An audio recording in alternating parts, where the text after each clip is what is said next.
With the existence of Fishing Master, Monster of the Deep, and Dream Angling, you might wonder if PlayStation VR really needs yet another fishing game. But for as fun as some of those games were, none of them really captured the feeling and freedom of actual fishing. So when the first trailers of Catch and Release debuted, sporting realistic graphics and gameplay, we all wondered, could this possibly be as good as it looks? Well, I'll save you the trouble of watching the rest of this review, because with its relaxing atmosphere and just do what you want mentality, Catch and Release is the first fishing game, possibly of all time, to get it right.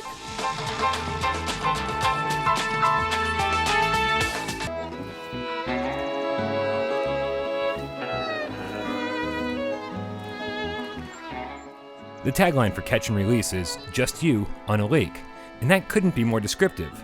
You're dropped into a rowboat in the middle of a beautiful lake, and that's kind of it. Rowing around with two move controllers reveals a scenic little vacation spot that comes standard with not only a beach and a waterfall, but also a lake full of seemingly endless hidden surprises. The art of actually catching a fish takes a bit of time to master, but once you're proficient, the gameplay loop of casting, reeling, catching, weighing, and selling your bounty becomes endlessly rewarding. You can ignore the game entirely and simply fish to your heart's content, or if you're objective-oriented, there's always a list of tasks to perform. Completing these unlocks new gear and new bait, and are all immediately available for a price from your handy fisherman's catalog.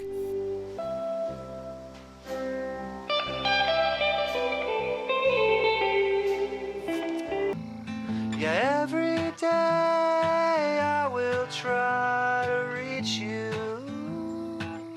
Amazingly, this fishing game isn't just about catching fish. It's also about all the other things you might do on a lake. Enjoy the scenery, photograph the wildlife, listen to the radio, eat, drink, or just skip stones. It's just so obvious that a ton of care was put into almost every detail of Catch and Release, which makes your virtual hands that are seemingly ripped straight out of Surgeon Simulator stick out like a sore thumb, and seldom does grabbing or holding anything look or feel quite right. It's not a huge issue, just a little goofy, and is honestly so inconsequential in the grand scheme of an otherwise fantastic game. The graphics are stunning, the soundtrack features a solid selection of licensed music, and the few secrets I've discovered keep me coming back to see what else I can find. Down by the water there's a place I like. I drink my brew under a starry night. If there's a downside here, it's that I simply want more.